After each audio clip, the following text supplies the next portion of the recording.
Hi, and welcome to MindShifters Radio with the Forgiveness Doctor, Dr. Michael Ryce. Today, again, it's Dr. Tim Hayes, and I'm Jeanie Ryce, your co-host. We welcome you to the show. Today is Friday. It's Aramaic Friday. And I apologize. I'm trying to walk and talk and do the same thing. This is December the 12th, and we welcome you to the show. Our call-in number is 646-200-4169. Press 1, and that puts you in queue to talk to us. And we would love to hear your comments and your questions because that makes this your show. And Dr. Tim, I don't see Dale on the switchboard yet. So how are you doing today, sir? I'm doing very well. How are the van preparations proceeding? Well, we parked the two vans in the Lowe's parking lot yesterday and continuously went in and bought a shelf or bought screws or bought something. And, and so we've got it more or less put together. My stepson and Richard are out there right now with Michael. They're trying to put up a wall between the back and the drivers to protect us from all the stuff that's in the van, keep it from coming forward. So they're working on that, and we've got about a third of the stuff loaded in it. So as soon as they finish that wall, we can finish loading the rest of the stuff. We have to be on the road in the morning. So it's coming. Well, exciting adventure. I appreciated the posting you did of the pictures on Facebook so I could see the new van and send you guys loving energy with that image in mind. And we're glad to hear it's going well. For all of the... Yeah, we just need to add a few more days or hours to the day. If we could do that, that would be awesome. Well, just know that it's all perfect and that you will get the rest you need and breathe lovingly through it and be where you need to be when you need to be there.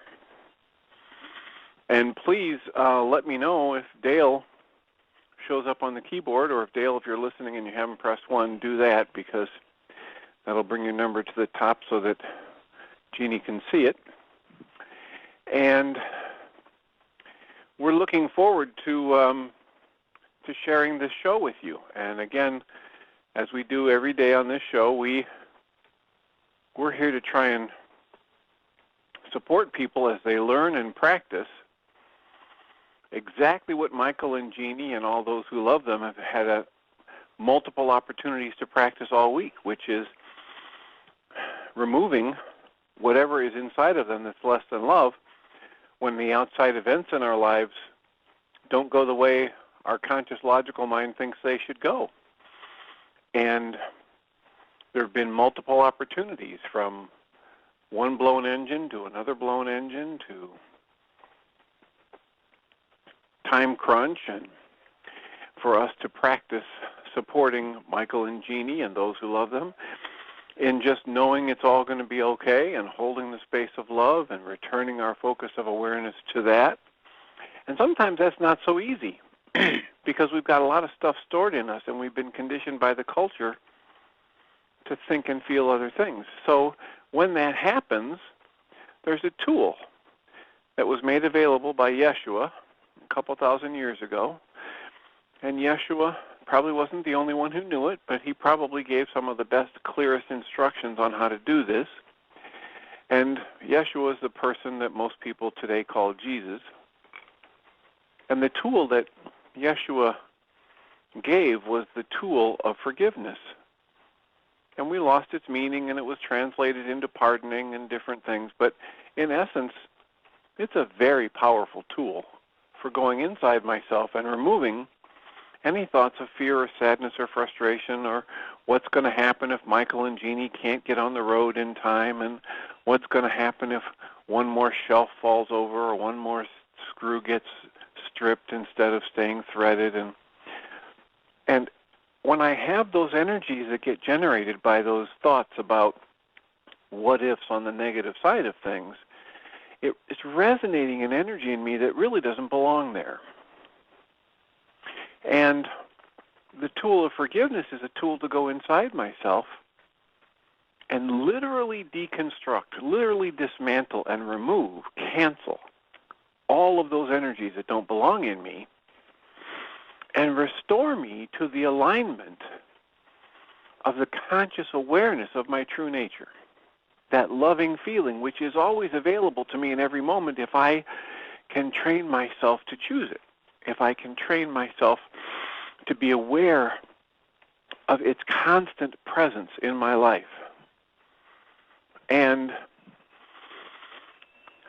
I was thinking the other day, I was raised a Catholic, and then we had to read this Baltimore Catechism and get conditioned and brainwashed to recite it back, and there were a lot of contradictions in it, and it was very frustrating. Well, it wasn't frustrating, but I got frustrated a lot as a child because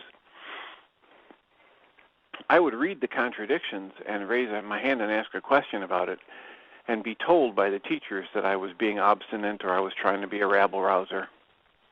But one of the things from that Baltimore Catechism they probably had absolutely true was that there is this God presence, and that if God ever took his awareness, her awareness, off of me, I would simply cease to exist. The energy of creation is constantly flowing through me. It gave rise to me, what I call the physical body, and the soul and spirit that's attached to it. It can't be different. I can't ever be separated from it. I can use my conscious logical mind to create all kinds of twists and knots and frustrations, and I can tie my own conscious logical energies in all kinds of knots and produce all kinds of negative feelings. But I can't change the fact that I'm in the flow of creation. I am made of the stuff of the Creator. I am able to access at any point in time my true nature as the energy of love, and it's a choice. It's a choice. It really becomes even more of a choice once I get exposed to it in tools like this. And the forgiveness process utilizes the alarm system that the Creator put into my mind-body energy system, and that is any negative emotion. And like any good alarm system, when it goes off, it tells me right where the source of the problem is. So there isn't an alarm going off in southern Nebraska that tells me about a problem in me here in Illinois. The alarm goes off in me here in Illinois. And wherever the alarm goes off, that's where the problem is. And so when I feel anger, fear, sadness, hurt, guilt, shame, condemnation, blame, ridicule, if I feel pulled to gossip about somebody else, this is my internal alarm system telling me, hey, Tim, your thoughts are off the mark.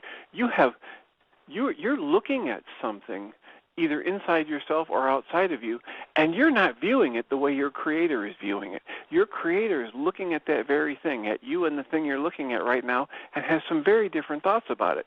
And the pressure, the tension, the pain, the frustration you're feeling is because you're not holding the same thoughts about yourself or whoever you're looking at as your Creator is holding. And if you simply align your thoughts with the flow of creation, with the essence of your true nature, the pain goes away. And not only does the pain go away, but you get filled with a sense of presence and expansion and joy and creativity that the humans have never been able to find a word to even approximate. So don't keep talking about it. Just go there, Tim. Move toward what feels better inside of yourself. Know that you can get to that feeling by removing everything that's less than that. Use your alarm system constructively to start breathing.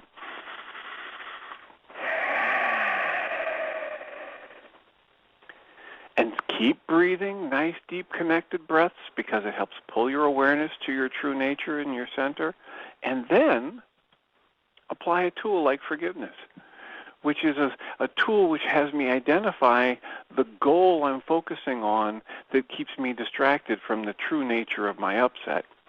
and then learn to cancel that goal, no matter how good it seems to my conscious logical mind or how justified I might be in having it. And keep your breath going and ask that higher part of wisdom within you, the part of you that keeps your breath moving and your heart pumping all night long when you're asleep and your food digesting. Ask that part of you that's tapped into your creative energy to show you the hidden part of your mind. And breathe. Be willing to see whatever it shows you and keep breathing.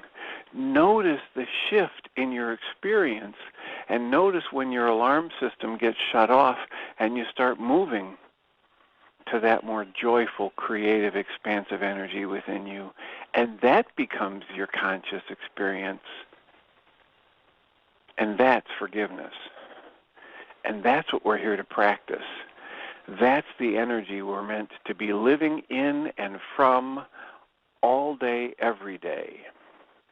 And that's a tool that's made available on the website at www.whyagain.org. And if you go to that webpage and click on the link that says Start Here, or click on the red and white bullseye, it takes you to a page where you can download the 7-step worksheet process. Michael's Chapter 24 of his book, Why Is This Happening to Me Again?, which describes this process. And another link that'll take you to a page where you can download, maybe 12 or more audio files of shows just like this. All of this is absolutely free. All of this happens and you don't have to sign up for an email address and get put on a list and get marketed more stuff. All of this is Michael and Jeannie's gift to you because you're alive and because you deserve it and because it's your birthright and because it's possible once you know that it's possible for you to choose for love, for you to choose to live only love and therefore teach only love moment to moment in your day-to-day existence. And to do that with greater ease and clarity, all you have to do is look for and find whatever's less than love within you and remove it. And here's the tool. It's called the Reality Management Worksheet, and it's available for free if you have internet access. And we'd love to support you in discussing that process, discussing any glitches you have into applying it successfully in your life, hearing about the successes you're having in applying it. And that's what we're here for in this radio show. And I'll ask Jeannie, as I take a breath, if we have anybody with their hand up or anything going on in the chat room we should pay attention to, or if Dale has joined us. Dale has just joined us. Welcome, Dale. Sorry, my travel schedule is really intense right now, and I went to sleep last night. I need to make notes or something and hang them off my nose. It was like all of a sudden my phone was face down even in the car, and Loretta's like, she's got a text that said show, and she's like, show? And I'm like, show? And she's like, show? And then I'm like, what's the number? And she said 423, and I'm like, oh no. So anyway, sorry about that. But we'll make the remaining time good. It's all good. We're glad you are getting the sleep you need, and we're glad you're here now. Well, we had to pull off we're on the New Jersey Turnpike, and we had to pull off, get to a rest area, and then swap for her to get into the driver's seat and me to get over into the passenger seat. So we're all good now. Well, we're glad you're here. What's on your mind today? I've been doing a lot of, I'm on a little tour that we were in Williamsburg and then New Jersey, and now we're back down to Annapolis, Maryland, and then tomorrow I'm back in New Jersey, Princeton, and then Haddon Township, and then out to Cleveland and home. But we've been doing a little, and then from after Cleveland is Atlanta, and then Myrtle Beach. But we've been doing, I've been doing these events called Birthing the Cosmic Christ, a Winter Solstice Awakening, and I've been talking about the astrological basis of the Christmas story, and how that wrapped itself into the Jesus story, and people look at, as an example, the birth sequence of Jesus, thinking that what they're reading is something that actually happened to a man historically, not knowing the astrological basis behind that, and then I take it basically from the cosmic story down to the Jesus story, and then I take it from the Jesus story and get people back to that realization. The intent is that if you're still looking at someone or something outside of you, then you're still missing the point. So I call it the feminine Christmas story. It's a way of sort of internalizing how we look at the Jesus story, and we look at these physical things that we think are facts or some sort of historical occurrences, not realizing that what they are is more overarching archetypes that are throughout all kinds of religions all throughout history. And what we know from Yeshua is definitely no exception. I love what Joseph Campbell says, because he says that a perfectly good definition for religion or for mythology is other people's religion. And a perfectly good definition for religion is misunderstood mythology, and that sort of sets the base for it, helping people to realize that, and we think of mythology as in somehow myths or made-up stories, but that's not at all what mythology means. Mythology is basically finding ways through story or sort of creating grand archetypes through story and different ways of relaying messages that you put in the form that looks like basically you're looking at a story or something about someone's life, when in a lot of ways what you're actually seeing is something that's much more internal, something that's much more experiential. And if we keep looking outside of ourselves and look at it as a physical thing, we miss basically where the light was pointing towards. So it's been great, the events I've been doing, because we use crystal singing bowl. We light the room up with candles and oil lamps, and it's just really profound. Use a buffalo hoop drum, and we do some Aramaic toning, and I talked a bit about the Christmas story and a lot of the basis of it and how it goes back thousands of years, long before it was ever actually put down in the New Testament, the Christian Bible. And it's just a really fascinating, very magical experience. So that's sort of been what's central in my mind the past few days.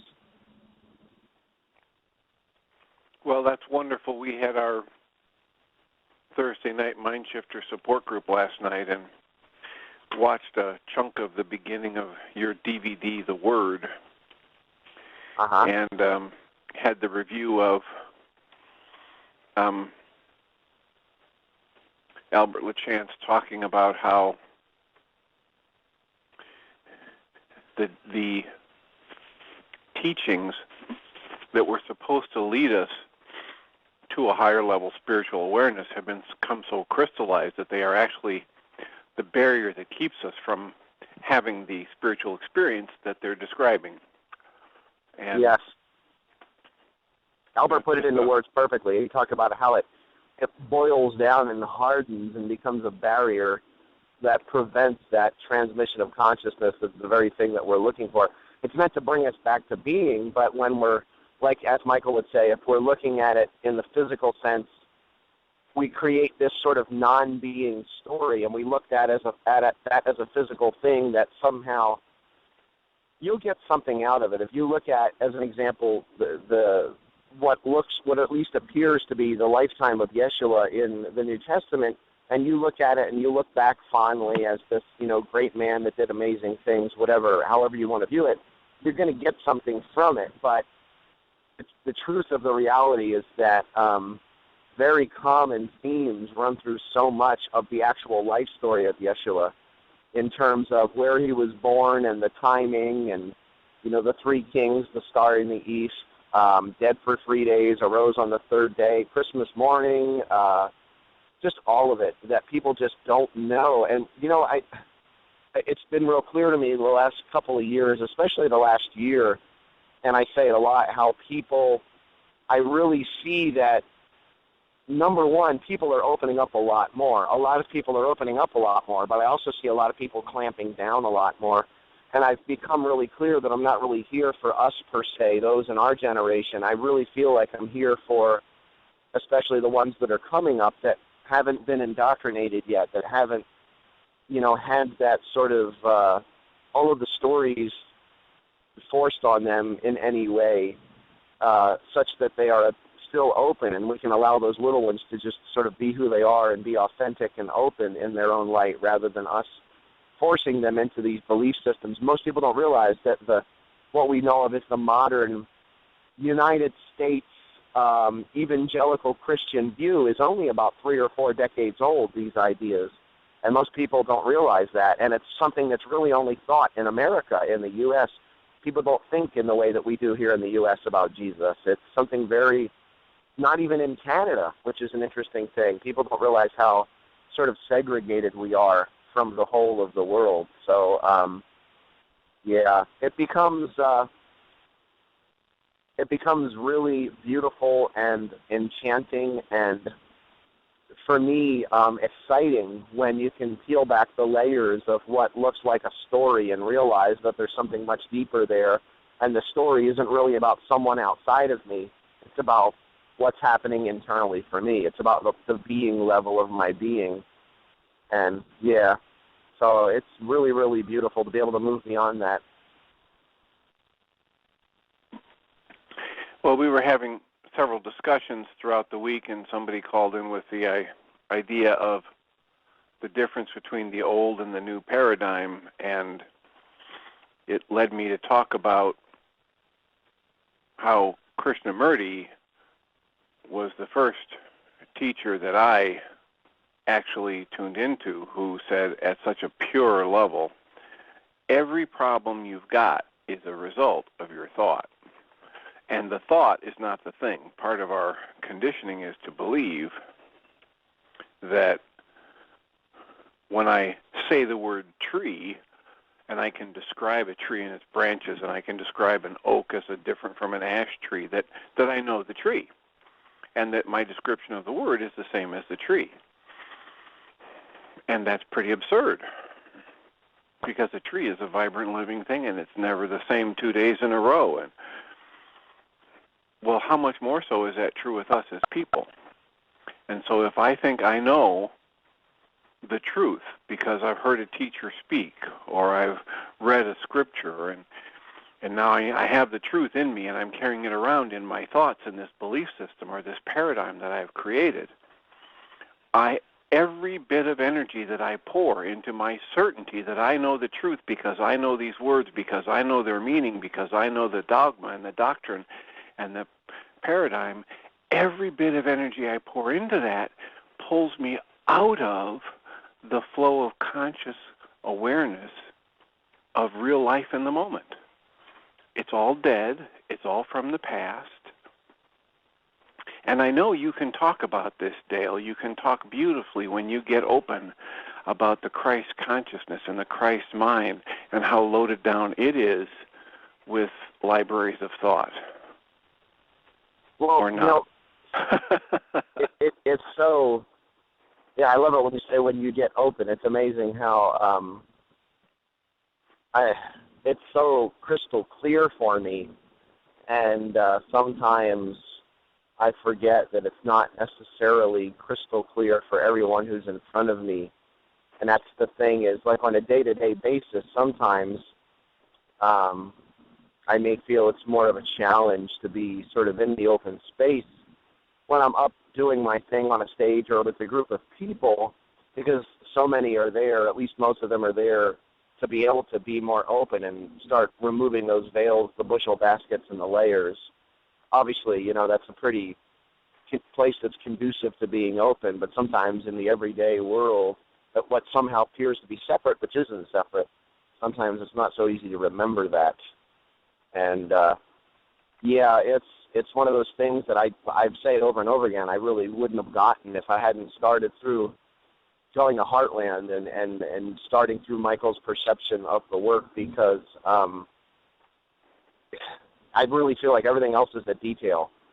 And it's pretty actually exciting to see Michael, as time goes on, really sort of focusing in even more through the words with, you know, certain things like he says, being and non-being, and talking about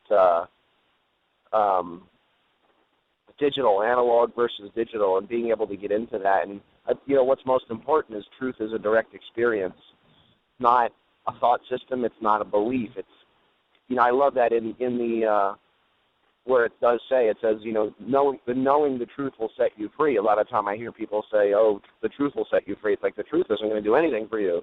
It's knowing of it. It's gnosis of it, which doesn't mean knowledge in the way, the word knowledge today doesn't mean what it meant 2,000 years ago. Knowledge today means things, basically the thoughts that you hold in your head, essentially. Whereas back then, knowing meant something much more intimate, a very deep, open, feminine realization rather than masculine thoughts. And I love what, I think it's in As a Man Thinketh from James Allen, where he says, all suffering is the result of wrong thought in some direction. And I've always loved that. I don't know if I'm right on board completely with the word wrong, but definitely I would say, as Michael would say, error, and error in thought. And all suffering comes from that. And when we obsess with the thoughts, we miss that the realization that really the thoughts are the bushel baskets, which doesn't really mean they're bad. It just means that the real truth with a capital T, the real experience is beneath the thoughts. It's beneath the beliefs. And like I say, the young ones, the really young ones that are coming in, they get that on so many levels without having to be told. I'm excited to say we've been scheduling a lot of toning circles for children and teens lately, too. We've got them set up in Tallahassee, Florida. I think Port St. Lucie, Florida. We just scheduled one for Asheville, North Carolina. We got a few going in California, where I'm specifically going to be doing events in addition to my sort of more adult-themed events, although kids are welcome to all of my events, but being able to bring toning in from a way that's more sort of, I guess you could say, more fun, less heady in the way that I would for a grown adult.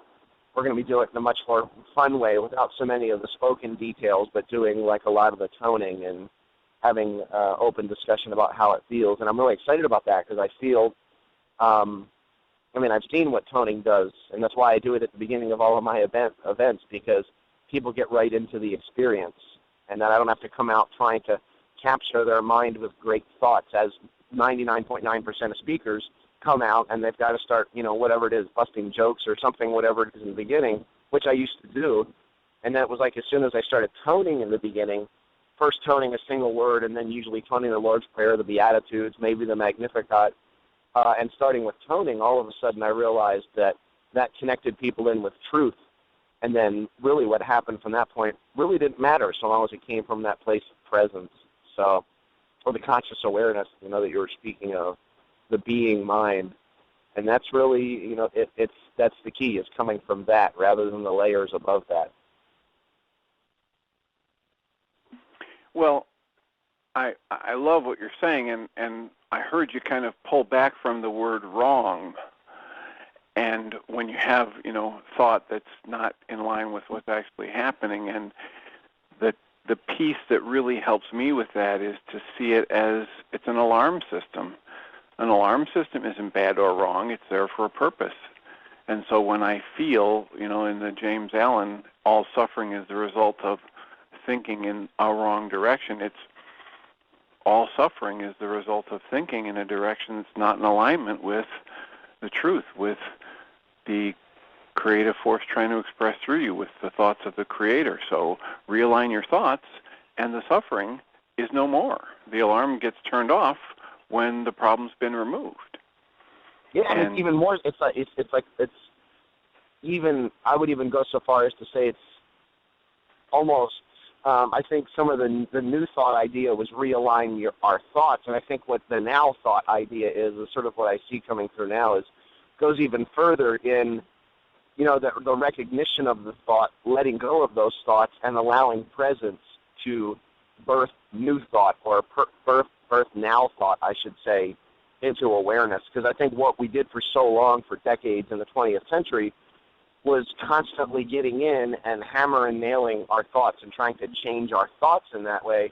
And one of the issues with that is when we start changing our thought, what's manifest or what's obvious to us, what the base level of being is saying, okay, well, not the base level of being, but right above that, it's basically we're sending the message to ourselves that something's not right, we're not doing this right, we got to change our thoughts. And while that's a nice sort of system, there's something that's much deeper than that, which is, using forgiveness to remove whatever those impure thoughts or those error thoughts are, and actually allowing presence to inform fresh thought without the addiction to the thought itself. And I think that's the thing that I'm seeing within New Thought. I speak at a lot of unity and centers for spiritual living, and I really see a lot of places that are really addicted to the idea of New Thought. But what can be unfortunate for that is most of New Thought is based on ideas that are 100 years old, at least culturally, or over 100 years, which is great. We talk about Yeshua 2,000 years ago. But what people are missing is that it's not about quoting Ernest Holmes. It's not about just quoting like what the Fillmores said within Unity. It's about connecting into what they were speaking of and allowing that to inform us rather than constantly. And that's the thing with the Yeshua teachings that I feel is so important in my work is I'm constantly telling people it's not about him. It's not about me. It's about you or yourself. And for the next person, it's about them. And for the next person, it's about them. Not about repeating. People can, exactly what you were saying earlier, Tim, is that, just because we can memorize the stuff and repeat it doesn't mean that we actually have an experience of it, a direct truth of that. And, I see that really happening within a lot of New Thought is it's a lot, not a lot, there's some places I go to that it really, to me, feels like old thought. And I can feel it. You can sense it in the room where you can almost even look around the room, too, and you can see that there's not a lot of new people that come to some places. There's not a lot of freshness. There's not a lot of openness. And what that is it's just that sort of, it's insanity in a beautiful, in more of a beautiful way, in that it's just a regurgitation of the old ideas.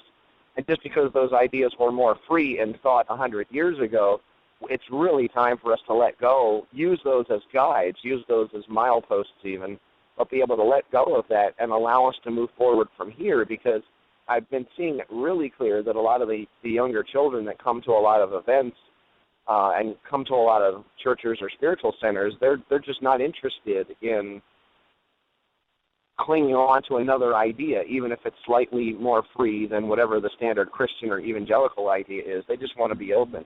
And that's the thing that I'm really remembering, and I'm seeing that. That's why I keep telling people, I'm not really here for you. I'm here for your children or your grandchildren, because they're open, and I'm really here to help us at least let go enough so that they can just stay open rather than us needing to indoctrinate them with something that we think is correct or right. I think really if they get forgiveness and they understand that and they put that into practice, on a daily basis, a moment-to-moment basis, I think really so much of the rest will manifest itself or grow itself through them.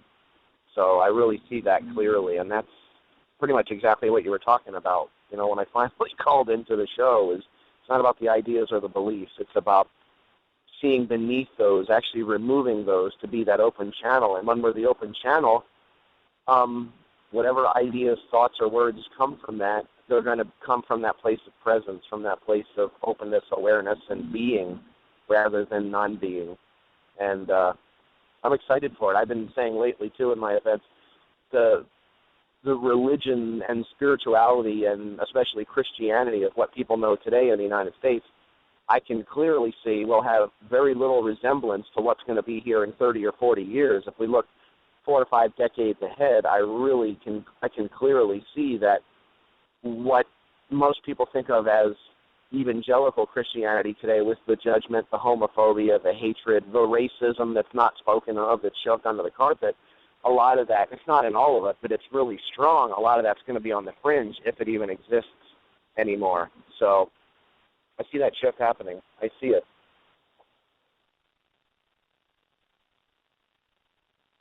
Am I still on?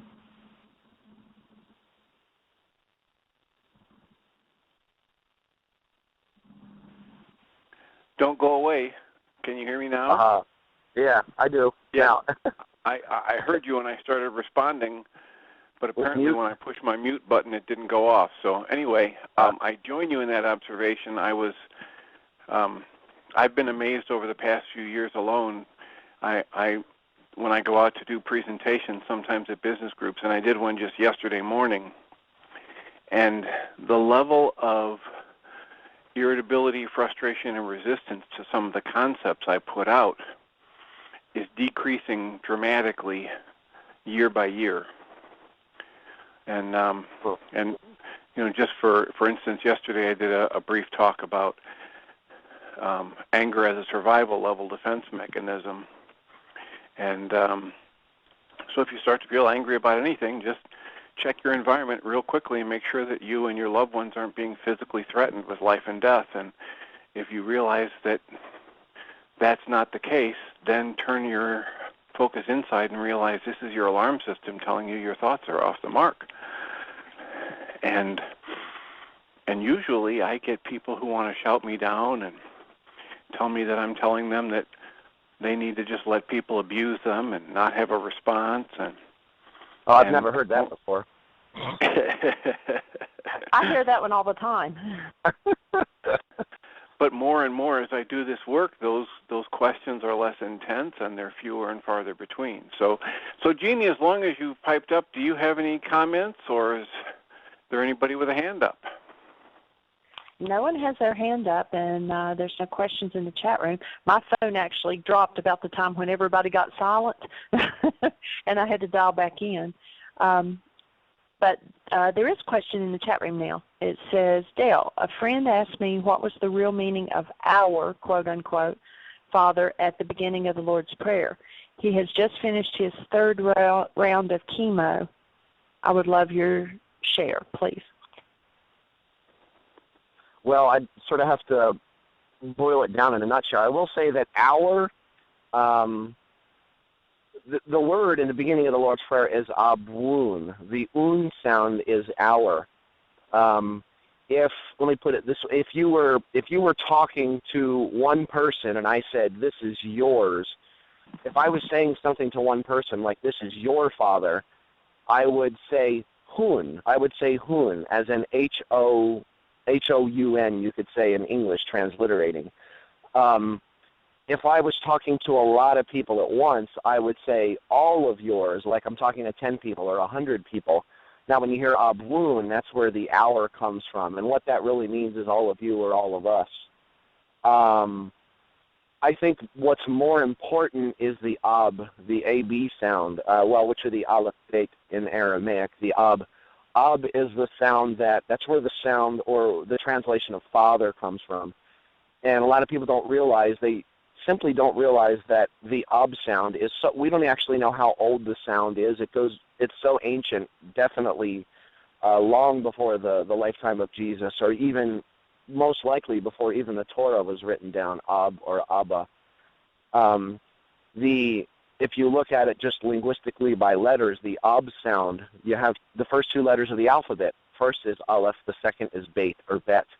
And the aleph sound means everything is part of one singular whole. In other words, as much as your mind is able to comprehend everything at the same time, meaning all of existence, all people, all souls, past, present, future, inside, outside, the greatest expansion, the tiniest contraction, the everything or the all, that's what the ah sound means. And the second letter of the alphabet is bet or bet, and what that meant was house. But it didn't mean, I say this a lot, it didn't mean house like a physical house that you look at, like a frame of wood or brick or whatever that may be. What it meant was that my perception of the ah, or the aleph, the first letter, my perception of that is that it has an inside and an outside, a light and a dark, positive, negative, masculine, feminine, awake, asleep, alive, dead. It's speaking of duality. The first letter of the alphabet, which is the first letter of the word abun or abba, which is father, our father, or simply father, the first letter means everything is part of one singularity or one single unity of being. The second letter means it has an appearance of duality, has an appearance of a non-manifest, manifest, etc. And there's different meanings that the bet sound also means. It means in the or inside of something. It means burst open, like if I were to take, like, say, a tomato and squeeze it, and when it pops, that would be what that means. It means burst open. That B sound, the bet sound, also means blessing. So if you look at just the first letter, it means everything's part of one singular whole, one singularity of being. The second letter means that singularity, that one singular non-dual wholeness burst itself open as its own blessing within itself, you could say. And that's just the ob sound. Now that's generally translated as father, Ab or Abba. If you look at Abba, you've got the one singularity, the one singularity of truth burst itself open within itself.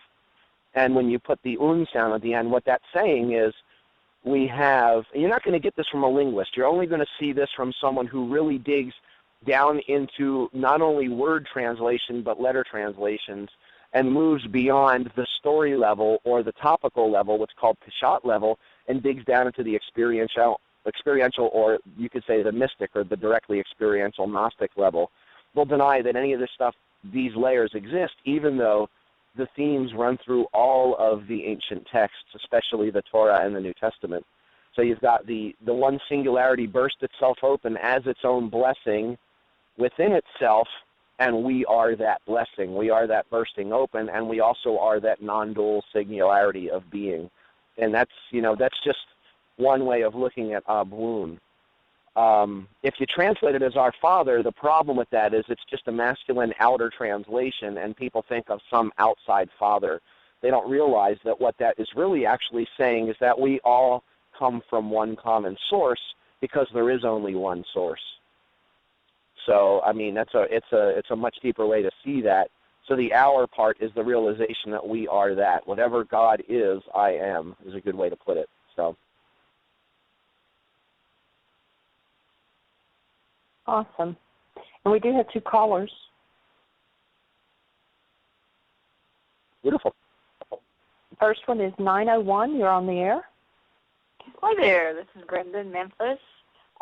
My original question I'll do second, but Dale, you started saying what the room meant, and I didn't know if I got that explanation.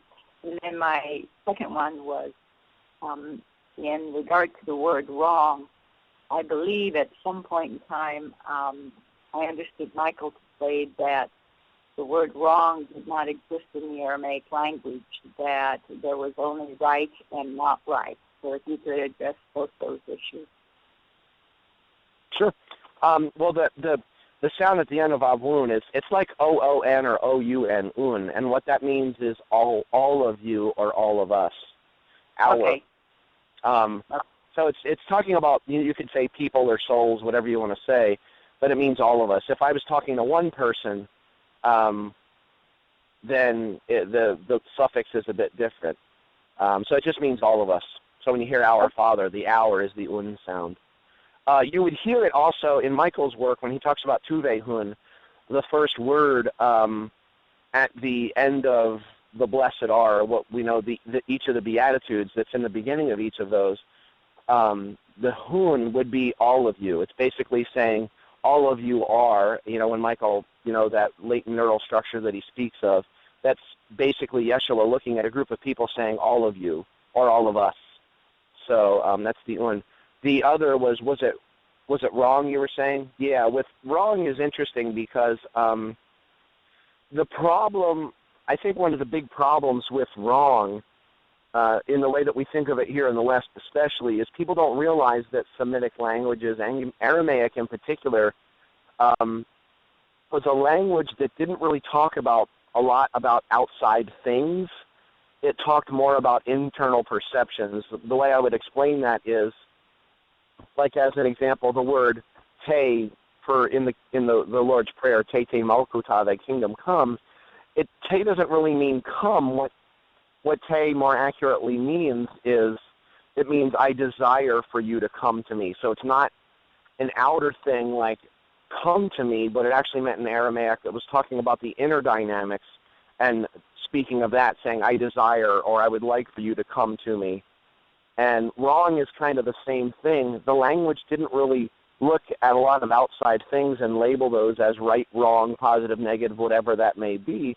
What it would talk about is how it would talk more about the inner perception of what appears outside rather than what appears to be outside.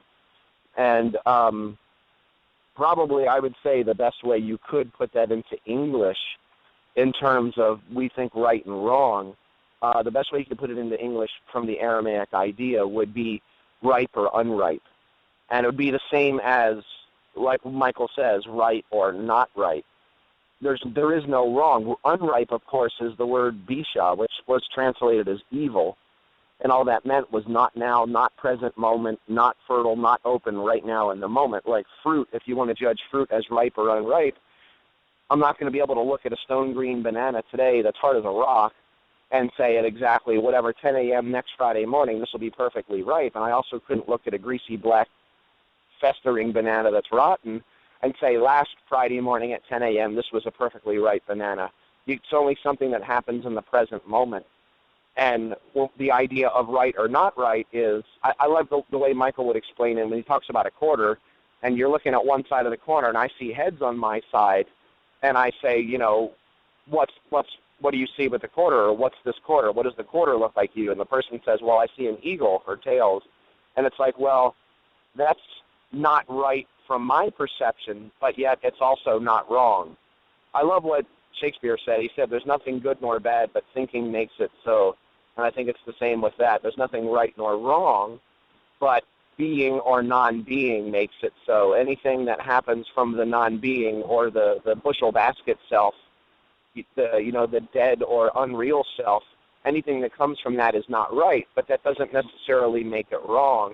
The problem is when we label it wrong, all of a sudden we fight against it, and then when we fight against it, what becomes obvious to us is something is wrong, and then that's what manifests in our life is wrong, wrong, wrong. So it's kind of a catch, and there's a choice in there. But a lot of, and this is just the best way I can even put it into English, there's just a lot of concepts that people have, especially here in America in particular, that are even foreign in the English language to other places that speak English. But there's a lot of things that I sort of dance around with the English language that I completely get in Aramaic, but a lot of times bringing it into English isn't always the easiest thing, not because English is necessarily a bad language, but it's definitely not a very conscious language. It's very masculine. It's a conglomeration of so many other languages that most people don't even realize the meaning of the words that they speak. Aramaic was much more simple. It was very simple in its prefixes and its suffixes. It was very simple in the way that it would speak of reality or inner or outer experiences, whatever they may be. And English is kind of so much more complex and baffling and confusing, I think, for most people. Not so much for us because we're born within it, but anyone that I know that had to learn English as a second language anywhere after the age of 20 or so, they said it was like having teeth ripped out of their mouth, like it's a really intense language to learn in such a way. And Aramaic's just simply not like that. It's very simple, it's very clear, and it's always been like a puzzle language to me, or like puzzle pieces that or building block language is the other thing that I use. If you understand what the root meanings are in Semitic languages, it's pretty easy to learn at least a rudimentary understanding of many words, because they're really just a conglomeration of a main root that is usually 3 consonants, and then there's prefixes and suffixes before and after them. And that's about it. In English, it's this hodgepodge of all these different words, and it becomes baffling.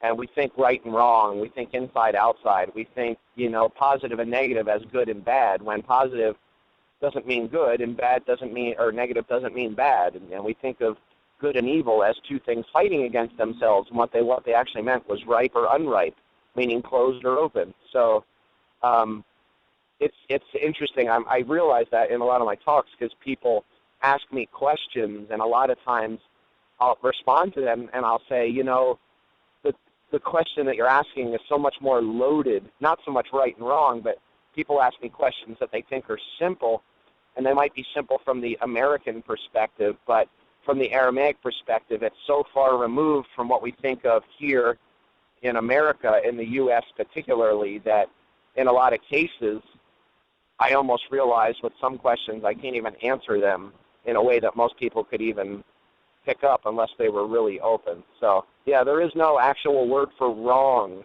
There's also not a word for good in Aramaic, which is interesting too, because good simply meant ripe. It meant open in the present moment. It also meant to be on the bullseye, to hit. If you were to fire an arrow and hit right into the center of the target, if you hit the bullseye, that was the word tuv, which meant goodness, or ripe, R-I-P-E, like fruit, but it didn't mean good in the way that we think of good. It wasn't a stagnant judgment. It was more of a realization that it's on target. That's the way you can put it. So probably the best way to put it, there you go in English, on target and off target. That's it, rather than right and wrong. So that would be also, I believe that Michael had said that, for instance, in the Bible, where it says in the beginning God created heaven and he said it was good, yet the word good was actually in its proper place and time, which would correlate with what you just said about it being right. Yeah, well, it says, and it was tuv. It's the word tuv, which is the root of tuvehun. That means right. Yeah, proper timing, proper placement, open in the moment. Another place that shows up is when same root sound when Yeshua was talking about seeds that are thrown either onto fertile soil, which is ripe, which is tuv soil, which is, again, proper placement, proper timing, fertile, as opposed to arid soil, which the word that he used then that's written down is bisha, which is evil, which doesn't mean evil as in bad. It means unripe, arid, not open, not fertile, not the right timing. So it's exactly the same thing, and that gives you much more of an idea of the Semitic understanding of what we think of as right and wrong. But that's the ancient Semitic understanding. What's happened in the last about 150, almost 200 years is a lot of modern Semitic speakers, definitely within Judaism, and those who speak Hebrew even as their first language, right and wrong has unfortunately seeped its way into the language itself. They're using the same words, but they no longer mean ripe and unripe. And they'll talk about that in like an argument match about the Torah, and then they'll push it away, and then they'll go back to right and wrong. A lot of the ideas that have come through in the last couple hundred years, the younger kids don't even realize the depth of a lot of their language. So, and there's a lot of ideas in modern Assyrian Aramaic that are actually European, and many of those people that speak modern Assyrian Aramaic have no idea that many of the ideas they have about their native language aren't the actual original 2,000-year-old ideas. They're actually 400 or 500-year-old European ideas, and that makes it even more complex. So kind of a slippery slope at times. And, either you're present and open or you're in the non-being mind, and that's not good or bad. It's, there's truth with a capital T, and then there's my truth with a lowercase t. We're going to have a lowercase t if we're in a physical body, but the gist or the goal for me is to consistently recalibrate my truth with a lowercase t back to the truth with a uppercase t. And that doesn't happen through thought. That happens through the release of thought in the forgiveness process, so that the new thought can come through from a place of presence rather than a simple indoctrination of someone else's belief systems and ideologies. So, yeah, it gets deep. All right. Thank you. I appreciate that. I've used Absolutely. the example quite a bit. It seems to be a very clear way of presenting the difference between the right and not right and the wrong issue. So thank you for reinforcing that for me. And that's the end of my question. Beautiful. Thank you. You're very welcome.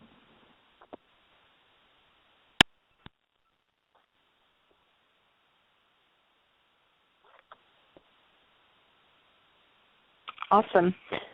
We do have another caller. We're down to about 4 minutes, though. I'm open. Area code 541. Oh, I'm on mute. Here I am. Thank you. Yes. I tell you. Hi, Julie. Maybe we should do a whole show of mute, Hi there, Dale. I have a question about bushel basket, and I'm wondering even if in the Aramaic the words for bushel and the words for basket, if they start with the letter B. And then here's the thing. I know you've talked about this before, so you don't have to go too into it, but Bibles these days are changing words a lot to fit the so-called modern English and fit the publisher's requirements. But I am actually finding in the Bible that they don't even use the word bushel, and I think bushel has a lot to do with measurement of some sort, doesn't it? Yeah. It was called a bamana. It was something that you could say scoop. Like one way I explain it is if you have a huge thing, like a huge tub full of cornmeal, and you scoop part of it away, and you look at what you scooped away, and you say, this is not that. This cornmeal is not that cornmeal. It's now separate. That's basically what bushel means. It means to measure out and to somehow remove something from its source and then judge it as somehow being separate from its source. And that's what bushel basket means, exactly. Oh, okay. It also means, it's other, or should I say another way of looking at the same thing. The word is sata. It's the root. Bushel is the word sata, which is the root of the word satana, which means a being divided against itself, or something fragmented against itself, something that's fighting against itself. But another way to look at it is a sata was also something that if you have a candle and you've got a candle that is burning, and you have one of the little candle snuffers, and you put that candle, a snuffer or anything, you put a bowl on top of a candle so that you can no longer see its light. It's the same thing, bamana. And of course, in Yeshua's teachings, if you put that bamana close enough to the light and it becomes heavy enough, it falls onto that light, and then of course it extinguishes it. But he was saying that you can't actually extinguish that light. But what happens is you put enough junk on top, you're not going to see the light anymore, and then you're going to complain about darkness when it's our beliefs that are causing it in the first place. So. Okay, good. Thank you so much for that. And one more quick little thing. When you were using the word good and talking about the word good, what came to my mind is maybe that it could mean actual. Actual, even I would say almost like in the Abraham Maslow sense, actualized, or actual would be a very good way to bring it through, very high fidelity. You could I think one of the words that I used was calibrated. Something that's calibrated, it's still something else, but it's the thoughts, to keep our thoughts calibrated to truth, calibrated and as Abraham Maslow would say, actualized, or, that would be exactly it. Oh, good, and that might have something to do with then manifested. That's what we want to manifest from. Yeah, and that's what heaven on earth means. That's what it means on earth as it is in heaven, not from my paltry little disconnected BS thoughts, but rather the thoughts of, what Einstein called the thoughts of God. Let those thoughts come through from presence, from being, rather than from the non-being mind, and that's what it meant on earth as it is in heaven, not on the ground as it is in the clouds. On earth and in heaven, we are out of time, and we thank you so much for being here. Thank you, Dale. Thanks for the question, Julie. Have the best year yet of your eternal life, and tune in Monday to hear the continuing saga of the van. Thank you for listening to MindShifters Radio with the Forgiveness Doctor, Dr. Michael